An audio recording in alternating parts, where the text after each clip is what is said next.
En el Día del Padre, mi hija le regaló a su suegro un auto nuevo de $50.000 y me exigió que yo pagara su hipoteca antes del domingo.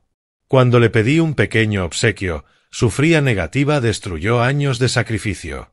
Dejé una nota y me fui. A la mañana siguiente tenía 87 llamadas perdidas. La puerta se abrió de golpe. Dejé caer mi libro sobre la guerra civil. Mis gafas de lectura se deslizaron por mi nariz mientras la tapa dura golpeaba el suelo con un ruido seco. El corazón me latía contra las costillas como un pájaro enjaulado. Kendra ya ni siquiera tocaba antes de entrar. Antes de continuar, suscríbete al canal, dale like al vídeo y cuéntanos en los comentarios desde dónde nos escuchas. Se plantó en el marco de la puerta, brazos cruzados, su sombra alargándose sobre la pequeña habitación de invitados que se había convertido en mi mundo entero. La luz del pasillo detrás de ella oscurecía su rostro, volviéndolo indescifrable, pero su voz tenía la calidez de una mañana de enero en Nebraska. «Papá, recuerdas que la hipoteca vence el lunes, ¿verdad?» Cada palabra caía como trozos de hielo. «Si no, conozco un excelente asilo». El libro quedó abierto entre nosotros, sus páginas desplegadas como alas rotas. Capítulo 7. Cuando las familias se dividen. Miré las palabras, luego a mi hija, la misma que solía acurrucarse en mi regazo durante las tormentas. «Kendra, siempre pago a tiempo», mi voz crujió como madera vieja. «Eso que dijiste es cruel. Es la realidad». Se movió ligeramente, el taconeo de sus zapatos de diseñador resonando en la madera. «Tenemos obligaciones, de las de verdad». Apreté la sábana hasta ponerme los nudillos blancos. 67 años de vida me habían enseñado muchas cosas, pero nada me preparó para el momento en que mi propia hija me tratara como una carga que había que gestionar, como algo que se podía desechar. Nunca me he retrasado con... Pero ella agitó la mano con desdén, cortando mis palabras como si fueran humo. «Papá, por favor, solo asegúrate de que el lunes esté pagado». La habitación de invitados parecía encogerse, las paredes cerrándose sobre mí. Mis generales de la guerra civil me observaban desde sus marcos. Hombres que sabían de traiciones y ataques inesperados de aliados de confianza, pero hasta ellos parecían sorprendidos. «Entiendo que estés estresada por el dinero, cariño, pero no». «No», dijo, y esa única palabra me golpeó como una bofetada. «No hagas esto más difícil de lo que tiene que ser». Se dio la vuelta, su melena rubia moviéndose como un telón que se cierra sobre una función a la que nunca quise asistir. Sus tacones marcaban un ritmo seco sobre la madera. Clac, clac, clac. Cada paso hundía más el cuchillo. El sonido se desvaneció cuando subió las escaleras para reunirse con Corbin y su velada de Netflix y vino. Me quedé allí, en el silencio repentino, con la lámpara de lectura dibujando un círculo amarillo alrededor de mi silla. La casa se acomodó a mi alrededor, sus viejos huesos crujiendo. Arriba escuché risas, sus risas, de esas que fluyen fáciles cuando no te preocupa dónde dormirás el próximo mes. El libro de la guerra civil seguía en el suelo, sus páginas arrugadas por la caída. Me agaché despacio, con mi artritis protestando, y lo recogí. Los títulos de los capítulos me devolvieron la mirada, cuando los hermanos se vuelven contra los hermanos. El sabor de la ironía me llenó la boca. Alisé las páginas dañadas, mis dedos temblando. El autor hablaba de familias destrozadas por conflictos, de hijos que dejaron de reconocer a sus padres, de hijas que eligieron un bando. Pero eso, eran otros tiempos. Tiempos desesperados. ¿Oh no? La foto enmarcada de Marta estaba sobre mi mesita de noche, su sonrisa congelada en plata. Llevaba 5 años sin ella, pero aún le hablaba a veces, aún buscaba su consejo. Aquella noche, sus ojos parecían hacerme una pregunta para la que no tenía respuesta. Dejé el libro a un lado y tomé su foto, el marco metálico frío en mi mano, su peso familiar, reconfortante. Marta, con su vestido de domingo y su sonrisa paciente, la mujer que me acompañó durante 43 años de matrimonio, 3 abortos espontáneos y una hija perfecta. Una hija perfecta, que acababa de amenazar con enviarme a un asilo. La imagen se nubló cuando mis ojos se llenaron de lágrimas. Parpadeé con fuerza, conteniéndolas. Los hombres de mi edad no lloran, y mucho menos por sus propios hijos. Pero, sosteniendo la foto de Marta, no pude evitar recordar cuando todo parecía distinto, lleno de promesas. Octubre de 2023. La foto de Marta me llevó de vuelta a aquella tarde de domingo en la que todo cambió. Kendra estaba sentada aquí mismo, en esta misma habitación, aunque entonces era su cocina, luminosa, acogedora, con aroma a estofado y a posibilidad. Papá, será perfecto. Sus ojos brillaban como cuando tenía 7 años y me suplicaba un cachorro. Seremos una gran familia. Sostuve mi taza de café con ambas manos, buscando en su rostro cualquier atisbo de duda. ¿Estás segura? No quiero ser una molestia para nadie. ¿Una molestia? Rió. Rió de verdad, echando la cabeza hacia atrás como si hubiera contado el chiste más gracioso del mundo. Estás bromeando. Hemos soñado con esto. Corbin asintió con entusiasmo desde el otro lado de la mesa, el tenedor detenido a medio camino hacia su boca. Tiene todo el sentido, Aaron. ¿Por qué vivir solo en esa casa tan grande? La gran casa, nuestra casa. De Marta y mía. 4 dormitorios, 2 baños, la cocina donde ella preparó galletas navideñas durante 30 años, la sala donde Kendra dio sus primeros pasos, el dormitorio principal donde Marta exhaló su último aliento.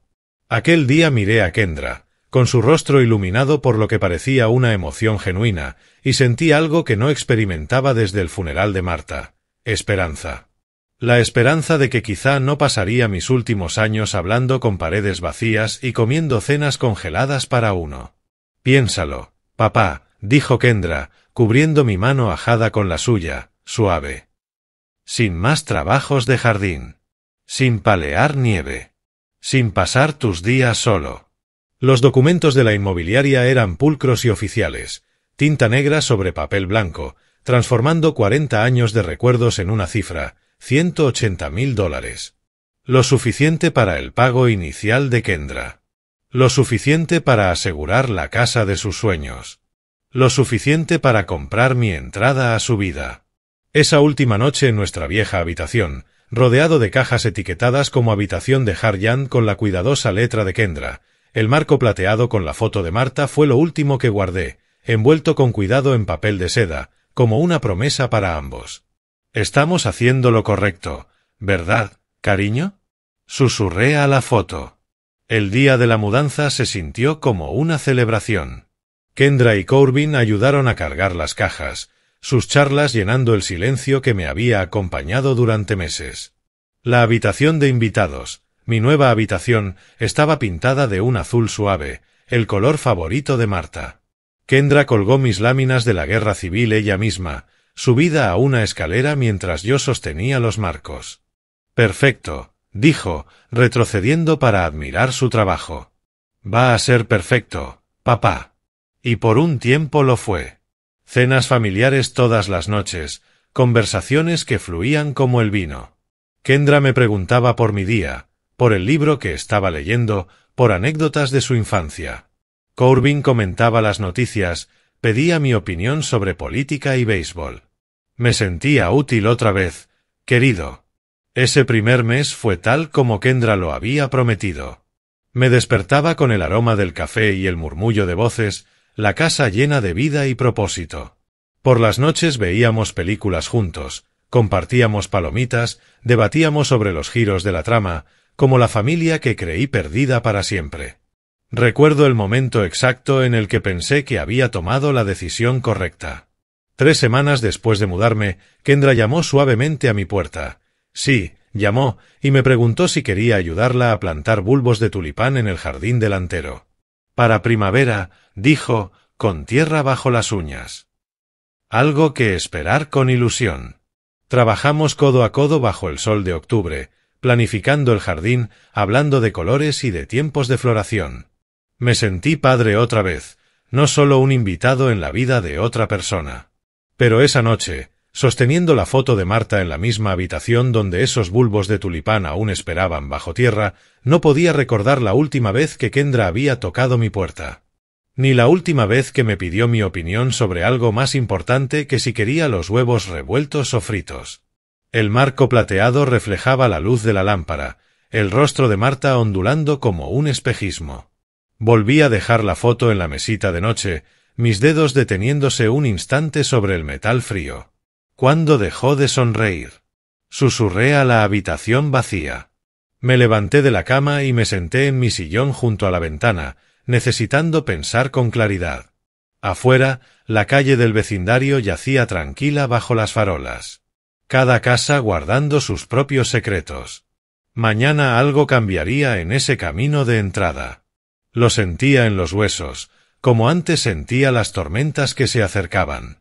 La pregunta me perseguía: ¿cuándo dejó de sonreír? Enero de 2024. Ahí fue cuando aparecieron las primeras grietas. Todo comenzó con los saludos matutinos de Corbin. Durante semanas me había llamado alegremente. «Buenos días, Harlan», mientras pasaba a toda prisa con su café y su maletín. Pero un martes de enero, simplemente no lo hizo. Yo estaba en la cocina, preparando mi avena, cuando pasó por mi lado como si fuera parte del mobiliario. «Buenos días», le dije, con esperanza. Nada. Ni siquiera una mirada. Me convencí de que estaría estresado por el trabajo, concentrado en algún proyecto con fecha límite. Pero el silencio se prolongó días, luego semanas. Pronto, nuestros encuentros en la cocina se convirtieron en una especie de baile incómodo, yo intentando mantener la normalidad, él tratándome como un obstáculo molesto. La mesa del comedor contó la verdadera historia. Durante meses habíamos cenado juntos cada noche, compartiendo historias y risas. Cenas familiares, las llamaba Kendra. Pero poco a poco noté que comía solo con más frecuencia. Primero una vez por semana, luego cada 2 noches, hasta que fue todas las noches. Comimos antes, explicaba Kendra cuando preguntaba. No queríamos interrumpir tu tiempo de lectura. Pero mientras calentaba mi porción en el microondas, podía escucharlos en la cocina, su conversación fluyendo sin pausas, salpicada de risas que nunca me incluían. El sonido atravesaba las paredes delgadas como la música de una fiesta a la que no estaba invitado. Febrero trajo los susurros, las puertas que se cerraban al acercarme, mi nombre flotando por la casa en tonos bajos, siempre cortados en seco cuando se daban cuenta de que estaba allí. Demasiado caro mantenerlo. Alcancé a oír una noche, antes de que Corbin me viera en el pasillo. Harlan», dijo, con una sonrisa demasiado amplia, demasiado forzada. «¿Cómo va ese libro?» Las quejas empezaron en marzo. Cosas pequeñas, al principio. «Papá, ¿podrías bajar el volumen de la tele?», me pidió Kendra una noche, con un tono como si la estuviera poniendo a niveles de concierto, cuando apenas pasaba de un susurro. «Tu padre siempre deja los platos en el fregadero», escuché decir a Corbin más tarde esa semana. Empecé a lavar mi único plato y mi cuchara justo después de comer, secarlos y guardarlos antes de que pudieran quejarse. Pero las críticas encontraron nuevos blancos. «Quizá deberíamos tener unas reglas de la casa», sugirió Corbin una noche de marzo, con la autoridad de quien se dirige a un inquilino problemático. Reglas de la casa. En la casa que mi dinero había ayudado a comprar. Vi cómo mi mundo se encogía día a día. Mis cosas del baño reubicadas para hacer espacio a los invitados. Mi sillón favorito en la sala, poco a poco, enterrado bajo sus pertenencias, revistas, cojines, el portátil de Kendra. Los armarios de la cocina reorganizados sin consultarme. Mi café y mis cereales trasladados al estante más alto, justo donde mis manos artríticas no podían alcanzar. Mi dormitorio se convirtió primero en refugio y luego en prisión. Pasaba días enteros dentro de esas 4 paredes, saliendo solo para comer o ir al baño. La casa que había prometido ser mi santuario se volvió un laberinto de encuentros incómodos y miradas frías. Lo peor no era su creciente hostilidad, sino mi propia desaparición interior. Caminaba con pies de plomo, cuestionando cada movimiento, cada palabra. Me hacía más pequeño, más callado, menos visible, con la esperanza de recuperar su aprobación. ¿Cuándo había dejado de ser familia para convertirme en un problema? Los cambios no ocurrieron de golpe. Fueron graduales, cada paso lo bastante pequeño como para justificarse, cada nueva restricción aparentemente razonable si se veía por separado. Pero, juntas, dibujaban un cuadro que había temido mirar de frente. Primero fue el volumen de la tele. Luego los platos. Después el horario del baño. Más tarde, mis trayectos por la casa. Y, finalmente, hasta el aire que respiraba parecía molestarles. Me adapté a cada nueva regla, convencido de que la obediencia devolvería la armonía, pero la armonía nunca llegó. Solo logré volverme invisible, mientras seguía ahí, presente de forma dolorosa. 3 meses. Eso fue lo que tardó la casa de los sueños de mi hija en convertirse en mi pesadilla. El sonido de un motor en la entrada cortó mis recuerdos como un cuchillo. Curioso. El Honda de Kendra ya estaba ahí, y la camioneta de Corbin también. Corrí la cortina, mirando hacia la oscuridad. Sabía que mañana llegarían respuestas, aunque no estaba seguro de querer escucharlas. Lo primero que vi fue el destello, un plateado cegador reflejando el sol de la tarde como un espejo directo a mis ojos. Salí para revisar el correo. Llevaba 3 días evitando a todos desde la amenaza del asilo aquel viernes. Pero me detuve a mitad de camino, en la acera.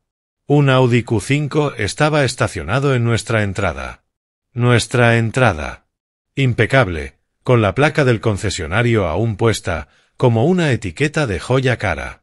El coche bloqueaba mi camino habitual al buzón, obligándome a rodearlo para recoger la factura de la luz y los folletos del supermercado. $50.000.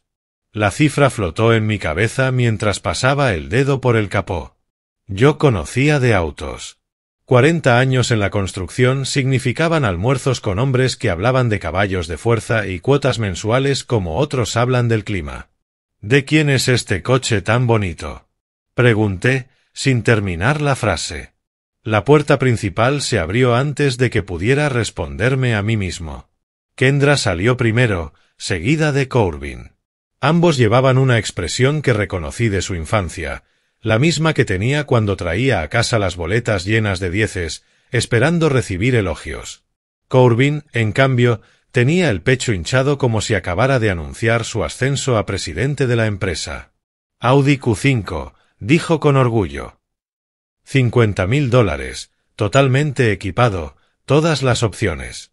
El correo se me resbaló de las manos, los sobres esparciéndose sobre el concreto como hojas de otoño.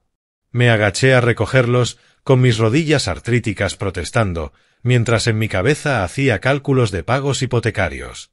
18 meses. Ese coche equivalía a 18 meses de pagos de hipoteca. ¿No habría sido más inteligente poner ese dinero en la hipoteca? Las palabras salieron antes de que pudiera detenerlas. Lo dije con la mayor suavidad posible, como un consejo de alguien que se preocupa por su futuro financiero. La expresión de Kendra cambió más rápido que el clima de Nebraska. El orgullo desapareció, reemplazado por esa fría autoridad que había aprendido a reconocer en los últimos meses. «Papá, no te metas en nuestros asuntos». Su voz tenía el filo de una mujer que ya había tomado su decisión y no toleraría preguntas. El brazo de Corbin se posó de forma posesiva sobre sus hombros, una muralla conjunta contra el viejo que se atrevía a sugerir responsabilidad fiscal. «No me estoy metiendo», me enderecé despacio, sujetando el correo contra el pecho como si fuera un escudo. «Solo me preocupa». «¿Te preocupa qué?», interrumpió Corbin, dando un paso al frente con un tono que dejaba claro que había cruzado un límite invisible. «Somos adultos, Aaron. Podemos manejar nuestras propias finanzas». Sus finanzas, construidas sobre la base de la venta de mi casa y mis aportes mensuales a la hipoteca. Retrocedí un paso. Un movimiento instintivo, aprendido tras meses de saber cuál era mi lugar en esta jerarquía. «Claro que pueden», forcé mi voz a mantenerse nivelada, neutral. «Es un coche hermoso». El cumplido quedó flotando en el aire entre nosotros, tan hueco como una promesa electoral. La sonrisa satisfecha de Kendra volvió a aparecer, pero Corbin siguió observándome con la desconfianza de quien protege su territorio. Nos merecemos cosas bonitas, dijo Kendra, acariciando el espejo lateral del coche. Trabajamos duro. Trabajaban duro con un ingreso combinado que podía cubrir la hipoteca sin mi ayuda. Habían decidido gastar mi sacrificio en ingeniería alemana y asientos de cuero, mientras yo contaba monedas para comprar café y remendaba camisas en lugar de comprar nuevas. Estoy seguro de que sí, logré decir. La conversación murió ahí, ahogada por el peso de los cálculos no dichos. Ellos se retiraron a la casa, probablemente para admirar su compra desde la ventana del salón. Entré con el correo apretado entre mis manos temblorosas, pero mi mente seguía atrapada en esos números. $50.000, 18 meses de pagos, 6 meses de mi pensión completa, y todo mientras me amenazaban con enviarme a un asilo. Esa noche, a las 8:30, me encontré sentado en mi pequeño escritorio junto a la ventana. Los extractos bancarios extendidos frente a mí como pruebas en un juicio. Había intentado ver televisión después de cenar, calentando mis obras en el microondas mientras ellos comían comida china para llevar arriba, pero los números seguían girando en mi cabeza como buitres. Mis gafas de lectura se deslizaron por mi nariz mientras ordenaba los documentos en orden cronológico. Los hábitos de ingeniero mueren despacio. 6 meses de pagos hipotecarios, cada uno documentado con mi letra cuidadosa, $2.800 mensuales, extraídos de mi pensión de 2.100 más 700 de unos ahorros que menguaban cada mes.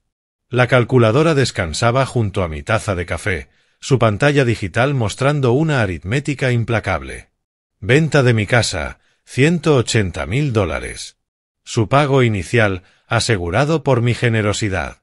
Más 6 meses de contribuciones hipotecarias, otros $16.800. Total invertido en su sueño, $196.800. Solo el pago del coche cubriría mi presupuesto de comida durante 2 años.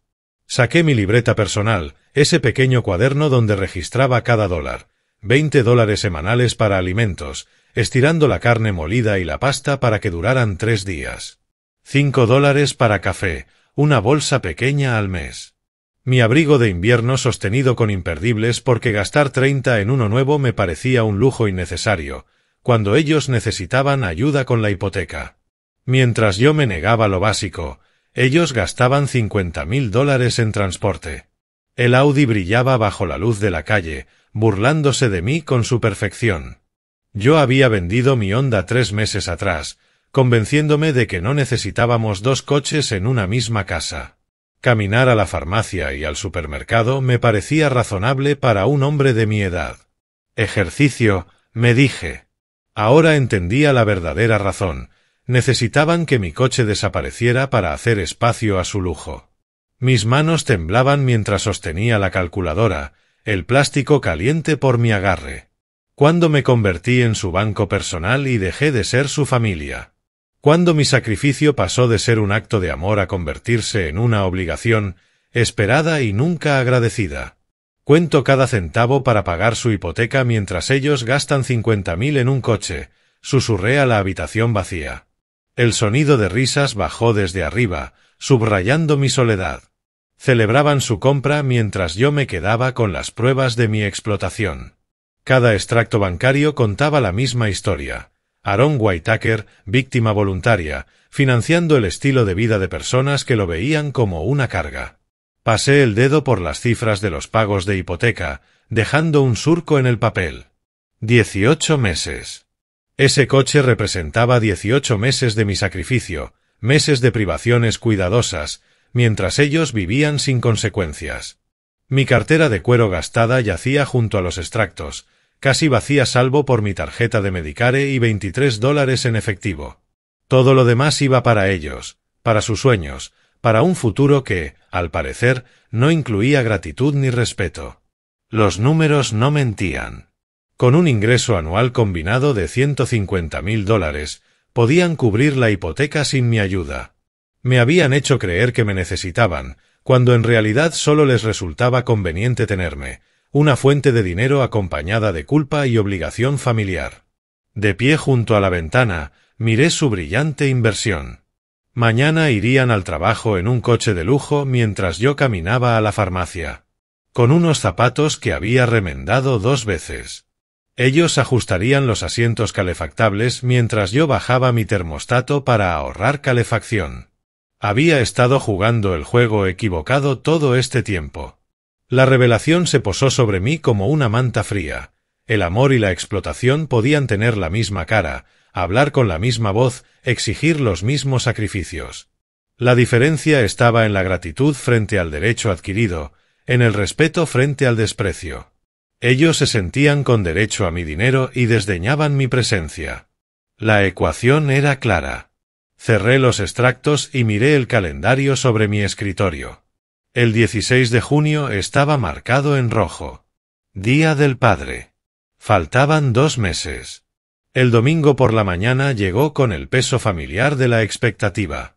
Ese día me vestí con más cuidado de lo habitual, eligiendo mi mejor camisa casual y dedicando más tiempo a peinarme. El Día del Padre merecía algo diferente, algo más cálido que la fría rutina en la que se habían convertido nuestros domingos. Al llegar a lo alto de las escaleras, me detuve a escuchar. La voz de Kendra subía desde la cocina, animada y brillante. Estaba al teléfono, en ese tono que me hacía dudar antes de bajar, para no interrumpir algo importante. «Leland, feliz Día del Padre», dijo con un entusiasmo que me golpeó como un amanecer después de una noche interminable. Era la voz que recordaba de su infancia, de las mañanas de Navidad y de los cumpleaños. Alegría genuina, espontánea, contagiosa. «Ven esta noche a una cena especial.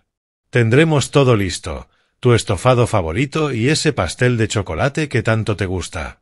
Me alisé la camisa y comencé a bajar las escaleras, cada paso lo bastante deliberado como para anunciar mi llegada. La anticipación crecía con cada palabra que le oía decir, con cada risa que brotaba desde la cocina. Después de meses de intercambios fríos y conversaciones impersonales, quizás hoy recuperaríamos algo de lo que habíamos perdido. A las 6 estará perfecto. A Marlene le encantarán las flores que escogí. Flores, cena especial, preparativos de celebración. Mi corazón se elevó a pesar de todo lo que había ocurrido. El Día del Padre significaba reconocimiento, significaba recordar una relación más importante que los pagos de hipoteca y las tensiones domésticas. Me quedé en el umbral de la cocina, esperando, sin querer interrumpir sus planes pero colocándome donde no pudiera pasar por alto mi presencia. La luz de la mañana iluminaba su cabello rubio mientras gesticulaba con entusiasmo, aunque Leland no pudiera verla a través del teléfono. «Va a ser maravilloso», continuó. «Una celebración de verdad para alguien que lo merece. Alguien que lo merece». Esas palabras me envolvieron como una manta tibia. Después de meses sintiéndome no deseado, tal vez hoy recordaría lo que era ser celebrado en vez de simplemente tolerado. «Nos vemos esta noche. Te quiero». La llamada terminó con tal calidez que me descubrí sonriendo. Ahora era mi turno, pensé, mi momento para recibir el reconocimiento del Día del Padre de la hija que alguna vez fue mi mundo entero. Kendra se giró, me vio allí de pie y me dedicó el mismo asentimiento mecánico que me daba todas las mañanas desde hacía semanas. «Buenos días». Ninguna mención de la fecha, ningún reconocimiento del día que significa tanto para los padres, solo el saludo impersonal de quien atiende a un huésped de hotel. «Buenos días», respondí, esperando algo más, la calidez que había llenado su voz instantes antes, algún indicio de que yo también era un padre digno de celebración. «Nada». Pasó junto a mí camino al comedor, ya concentrada en su siguiente tarea. La alegría de la llamada había sido reservada por completo para Leland, entregada con afecto genuino. Para mí, solo la cortesía estándar de un arrendador reconociendo a su inquilino. Me quedé solo en la cocina, con la taza de café vacía en la mano, mientras ella iba de un lado a otro, con el ruido alegre de los preparativos, puertas de armario abriéndose, cacerolas chocando, el sonido de alguien creando algo especial, pero no para mí. De pie allí, entendí que en esta casa solo había lugar para que un padre fuera celebrado, y no era yo. El reconocimiento que esperaba, el calor para el que me había arreglado, pertenecía por completo a otra persona. Regresé a mi habitación y volví a escuchar los sonidos de preparación en la cocina. El festejo estaba en marcha, pero no para mí. El portazo de unos coches afuera, seguido de voces emocionadas que cortaban el aire de la tarde, me sacó de mis pensamientos. Me alisé la camisa y salí de mi habitación por primera vez desde la mañana, atraído por unos sonidos que casi había olvidado que existían en esta casa. Calidez genuina, bienvenida sincera. Leland me estrechó la mano como si fuéramos viejos amigos que se reencontraban tras años. Su palma callosa era la de un hombre forjado en décadas de trabajo mecánico. Él había construido su negocio desde cero, jubilándose con dignidad y respeto en su comunidad. Aaron, ¿cómo estás? Hace demasiado que no te veía. Marlene me tocó el brazo mientras miraba el salón, su admiración sincera, no de compromiso. ¡Qué casa tan hermosa tienen aquí! La decoración es preciosa. Vi cómo Kendra se transformaba ante mis ojos. Desapareció la fría eficiencia a la que me había acostumbrado y apareció una anfitriona encantadora, que reía con las historias de Leland y se esmeraba por la comodidad de Marlene como una nuera devota. «Papá, ven a cenar con nosotros», me invitó. Su voz llevaba el calor familiar justo, calculado para el público presente, pero ejecutado a la perfección. «Gracias». «Muy amable», respondí, manteniendo la voz medida, digna, conservando la distancia que ella misma me había enseñado estos meses. Corbin salió de la cocina con bolsas de regalo, dándoles un aire de ceremonia. Su pecho inflado mostraba la importancia de la sorpresa que habían preparado. La mesa del comedor brillaba bajo la luz suave, decorada con flores y la vajilla fina reservada para ocasiones especiales. Mi lugar estaba en el extremo, presente pero sin relevancia. La silla de Leland, en cambio, estaba frente a la ventana, como un trono, con flores frescas detrás. El contraste no era sutil, pero la sutileza nunca había sido el fuerte de Kendra.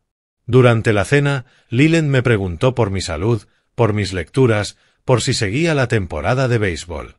Marlene se interesó por mi artritis, sugiriendo remedios que habían ayudado a su hermana. Me trataron como familia, como alguien cuya opinión importaba, cuya presencia sumaba al momento. Observando a Kendra en su papel de perfecta nuera, me pregunté si esa mujer cálida y atenta siempre había estado ahí, reservada solo para quienes no eran yo. Reía con las historias de Leland, rellenaba la copa de vino de Marlene sin que se lo pidieran, recordaba detalles sobre sus actividades en la iglesia y chismes del vecindario. Para ellos, era todo lo que una hija debía ser. Para mí, no quedaba nada. El estofado estaba excepcional, tierno al punto de cortarse con el tenedor. La conversación fluía entre temas que incluían a todos, excepto cuando se acercaba a las finanzas. En ese momento, Kendra desviaba hábilmente hacia terrenos más seguros. Protegía su actuación, manteniendo la ilusión de armonía doméstica. Corbin cumplía su papel a la perfección, deferente ante las opiniones de Leland, pero presumiendo de su rol de proveedor con menciones casuales a proyectos laborales y compras recientes. Evitó mencionar directamente el Audi, reservando esa revelación para lograr el máximo impacto. Al terminar el plato principal, Kendra se puso de pie y tomó algo detrás de su silla. Su sonrisa cambió, ahora era distinta, emocionada, casi teatral. Antes del postre, tenemos una sorpresa especial. Kendra alzó su copa de champán, el cristal atrapando la luz de las velas como si fueran estrellas cautivas. Todos los ojos se centraron en ella mientras saboreaba el momento, como una directora de orquesta antes del clímax. «Feliz Día del Padre, Leland. Aquí tienes las llaves de tu nuevo coche». Las llaves del Audi cayeron sobre la mesa con un tintineo metálico que pareció resonar en la sala entera. $50.000 en ingeniería alemana. Entregado con el mismo despliegue con que se revela una obra maestra, Leland miró las llaves como si pudieran explotar en su mano. Esto es imposible. No podemos aceptar algo así». Marlene se cubrió la boca, los ojos abiertos de par en par con una sorpresa genuina. «Kendra, esto es demasiado». No podríamos aceptar algo tan costoso. Tonterías, la voz de Kendra resonó con una generosidad teatral. Ustedes han sido como verdaderos padres para mí. Se merecen algo especial. Corbin se inclinó hacia adelante, respaldando con evidente orgullo el gran gesto de su esposa. Ya es tuyo, Leland. El título está a tu nombre. Seguro pagado por todo el año. La magnitud del regalo cayó sobre la mesa como una manta pesada. $50,000, más que mi pensión anual, más de lo que mucha gente gasta en el pago inicial de una casa, entregados con alegría a un hombre al que conocían desde hacía apenas 8 años. Ah, y papá. El tono de Kendra cambió a uno de cortesía fría, como quien recuerda a alguien su próxima cita con el dentista. La hipoteca hay que pagarla antes del domingo. Las palabras quedaron suspendidas en el aire, flotando entre las copas de champán y los arreglos florales. Un regalo de $50,000, seguido de inmediato por un recordatorio para pagar la hipoteca. El contraste era tan brutal que parecía planeado, diseñado para ser cruel. Dejé el tenedor con cuidado, miré a mi hija a los ojos desde el otro extremo de la mesa festiva. ¿No merezco ni un regalo pequeño?, pregunté, más bajo de lo que pretendía, con una voz cargada de meses de heridas acumuladas y sacrificios jamás reconocidos. 4 pares de ojos se giraron hacia mí, esperando su respuesta. No. Una sola palabra, pronunciada con la firmeza de un martillazo de juez. Sin explicación, sin suavizar el golpe, sin siquiera admitir que la pregunta merecía consideración. Solo la fría honestidad de quien había dejado de fingir interés por mis sentimientos. El tenedor de Leland quedó suspendido a medio camino de su boca. La copa de vino de Marlene tembló en su mano. Incluso Corbin se removió en su asiento, quizás consciente de que su esposa acababa de cruzar una línea visible para todos en la mesa. Sonreí. Una sonrisa controlada, ensayada en el espejo durante mis momentos más solitarios en esta casa. La sonrisa de un hombre que, por fin, había recibido la claridad que llevaba meses buscando. Claro que no. Empujé la silla hacia atrás lentamente, cada movimiento deliberado, digno. Con permiso. El pasillo se extendió frente a mí como un sendero hacia la libertad, cada paso alejándome más de una celebración en la que nunca había tenido lugar. A mis espaldas, el silencio dio paso a una conversación nerviosa, un intento de fingir que nada importante había ocurrido. Pero algo había ocurrido. Algo definitivo e irrevocable, algo que requeriría acción, no paciencia. Cerré la puerta de mi habitación y escuché la celebración continuar sin mí.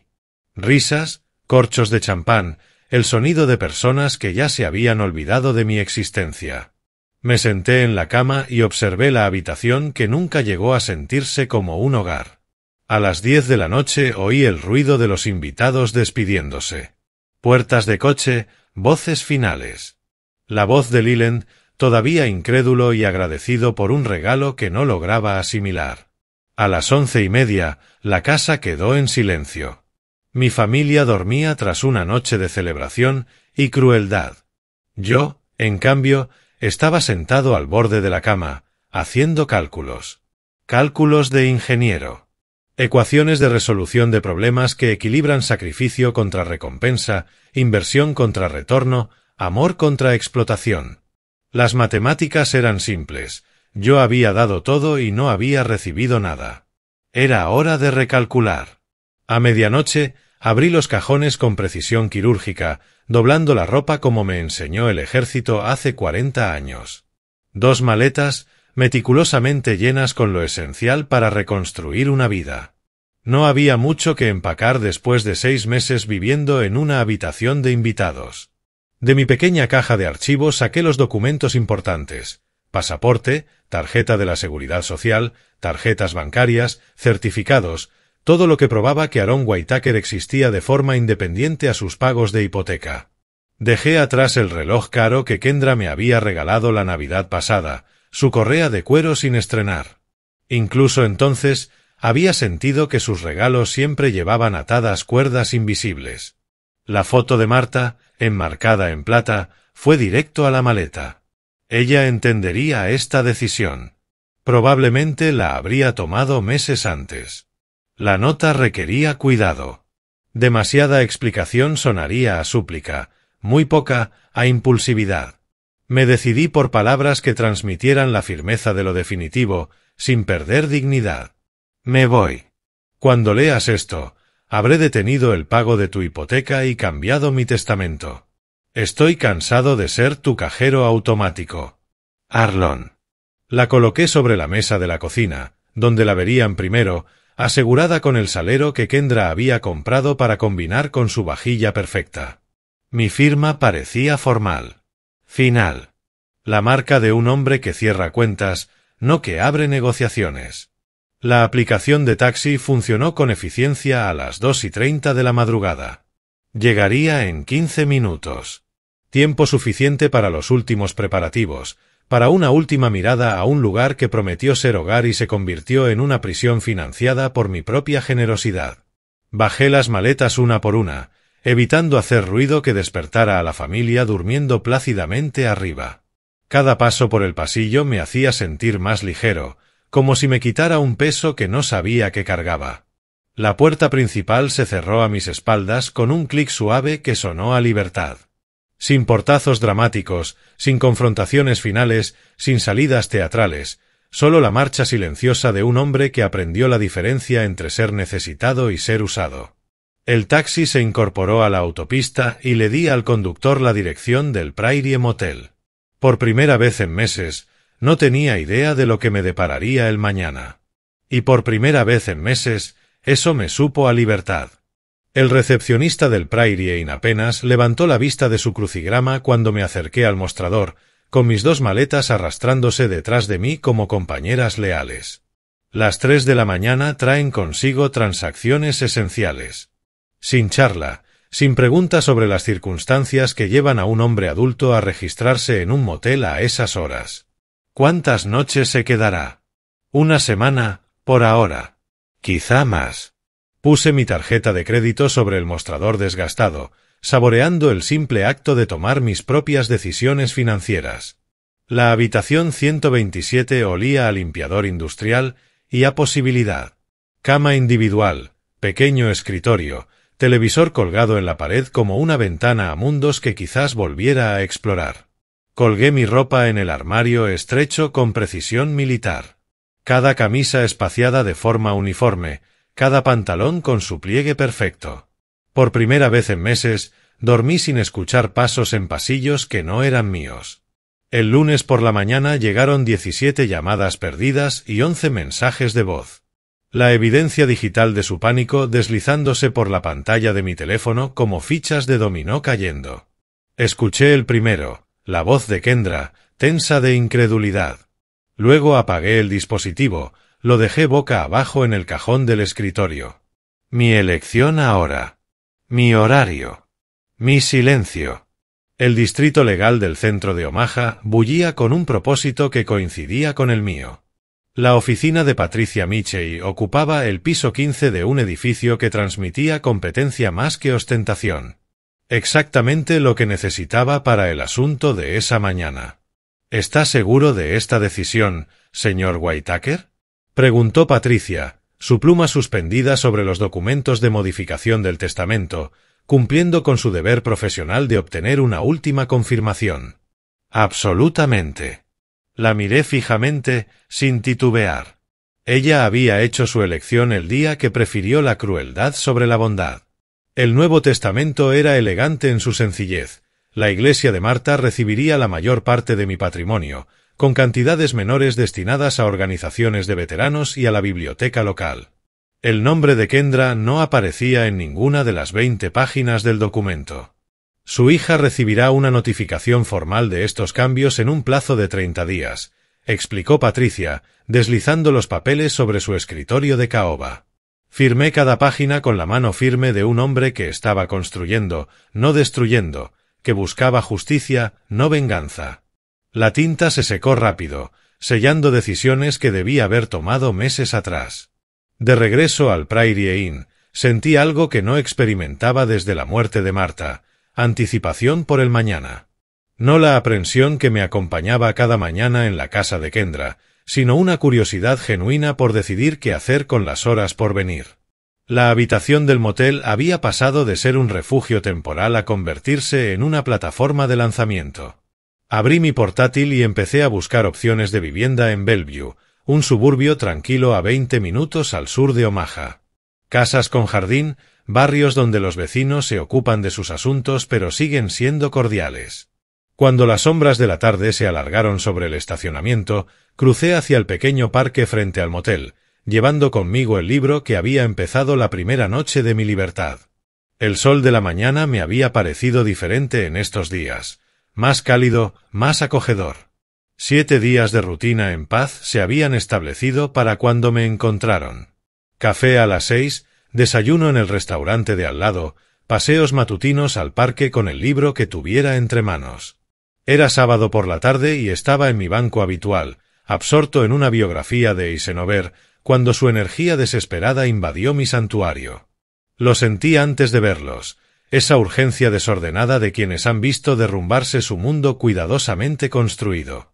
El Honda de Kendra estaba aparcado torcido, más abandonado que estacionado. Por el rabillo del ojo los vi acercarse como nubes de tormenta ganando fuerza. «Papá, lo siento. Nos equivocamos. Por favor, vuelve a casa». Las lágrimas de Kendra habían empezado antes de llegar a mi banco, su maquillaje corrido revelando que probablemente no era su primer intento de encontrarme ese día. Se movía con la brusquedad de alguien que vive a base de cafeína y pánico, no de sueño. Cerré el libro con cuidado, marcando la página con el recibo que usaba como separador. «Esta ya no es mi casa, Kendra». Corbin llegó con la sutileza de un tren de carga, su habitual arrogancia sustituida por algo cercano a la desesperación. «Viejo, no puedes hacernos esto. Tenemos una hipoteca». «Ustedes tienen una hipoteca», lo corregí, poniéndome de pie lentamente y sacudiendo un polvo imaginario de mis pantalones. «Yo tengo mi independencia». La verdad de esas palabras les cayó como agua fría. Durante meses se habían convencido de que mi apoyo era una obligación, no un regalo, algo permanente, no condicional. La retirada de esos fondos había hecho añicos sus certezas. «Cambiaremos». La voz de Kendra se quebró bajo el peso de promesas que nunca tuvo intención de cumplir. «Te trataremos mejor. Te incluiremos en todo». La miré de verdad, y lo que vi fue desesperación disfrazada de arrepentimiento. No dolor por el daño causado, sino miedo a las consecuencias que ahora enfrentaba. La diferencia era más importante de lo que ella podía comprender. «Voy a comprar mi propia casa en Bellevue», dije en voz baja, observando cómo registraban esa información. «Y por fin soy feliz». La furia de Corbin estalló como una válvula liberando presión. «Viejo egoísta, ¿y nuestra inversión? ¿Y los planes que hicimos?» «Planes que hicieron sin consultarme», respondí, con voz tan firme como la piedra. «Inversiones que hicieron con mi dinero mientras me trataban como a un invitado no deseado. Me habían rastreado a través de mis registros de tarjeta de crédito, quizá incluso contratado a alguien para vigilar el motel hasta que mi rutina fuera predecible. La idea de su desesperación llevándolos a ese extremo me habría hecho sonreír, si no fuera tan patético. «Por favor, papá». Kendra intentó tomarme del brazo, sus dedos aferrándose como quien se ahoga. «Somos familia. La familia no amenaza con asilos», dije, apartando su mano con suavidad pero firmeza. «La familia no gasta $50,000 en coches mientras exige pagos de hipoteca a un pensionista». Las palabras quedaron suspendidas entre nosotros como un veredicto sin apelación. Tomé mi libro y los miré a ambos con algo cercano a la compasión. «No me busquen otra vez». Regresé a mi habitación del motel y llamé a la agente inmobiliaria con la que había estado hablando. «Estoy listo para hacer la oferta por la casa en Bellevue», le dije. «El futuro me está esperando». Octubre trajo ese tipo de mañanas en Nebraska que hacen que la jardinería se sienta como meditación. 4 meses en mi propia casa habían establecido rutinas que creía olvidadas. Café al amanecer, atender tomates y caléndulas antes de que el día se calentara demasiado, paseos vespertinos por barrios donde la gente saluda sin esperar conversación. La carta de Patricia Michei llegó un martes, mezclada con facturas y folletos del supermercado como cualquier otra correspondencia. Pero su contenido llevaba el peso de una justicia cumplida. Las consecuencias naturales, por fin, alcanzaban decisiones que hacía tiempo pedían ajuste. Los procedimientos de ejecución hipotecaria concluyeron el mes pasado, escribía Patricia con su precisa letra. Su antigua residencia se vendió en subasta. Pensé que querría saberlo. Dejé la carta sobre la mesa de mi cocina. Mi mesa. En mi cocina. En la casa que yo había elegido y comprado con el dinero que había ganado. Sentí que la paz se posaba sobre mí como una manta querida. Ellos lo habían perdido todo porque nunca aprendieron la diferencia entre ganar algo y quitárselo a otro. 3 pagos de hipoteca impagos fueron suficientes. Sin mis aportes mensuales, su ingreso combinado no podía sostener el estilo de vida que habían construido sobre mi sacrificio. El Audi fue lo primero en ser embargado. Luego, la casa, esa que nunca se sintió como un hogar para mí. Según las fuentes de Patricia, se habían mudado a un pequeño apartamento al otro lado de la ciudad, con un matrimonio desgastado por presiones financieras que nunca supieron manejar sin mi ayuda. Leland y Marlene conservaron el coche, un regalo hecho con amor y no con manipulación, pero no ofrecieron apoyo adicional a unos hijos que habían despilfarrado la generosidad de su abuelo. Algunas relaciones cuestan más de lo que valen, pensé, observando a un cardenal construir su nido en el arce que planté el mes pasado. Ese pájaro entendía algo sobre la independencia que a mí me llevó 67 años aprender. Mi jardín prosperaba, con tomates pesados en las ramas y flores abiertas en colores que había elegido simplemente porque me hacían sonreír. Nadie criticaba el tiempo que pasaba cultivando vida. Nadie exigía explicaciones por mis decisiones. Nadie trataba mi presencia como una molestia a tolerar. El teléfono sonaba de vez en cuando, teleoperadores la mayoría, a veces vecinos invitándome a fiestas comunitarias. Respondía cuando quería y lo dejaba sonar cuando no. Conceptos revolucionarios que habían tardado meses en resultarme naturales. Terminé mi café, enjuagué la taza en mi propio fregadero y salí de nuevo al jardín. Quedaba trabajo por hacer antes del invierno, y, por primera vez en años, tenía ganas de hacerlo. Ellos lo habían perdido todo. Yo, por fin, había encontrado la paz. La lección estaba aprendida. Si te gustó esta historia, dale like a este vídeo, suscríbete al canal y cuéntame en los comentarios qué opinas. Para escuchar la próxima historia, haz clic en el recuadro de la izquierda. Gracias por ver.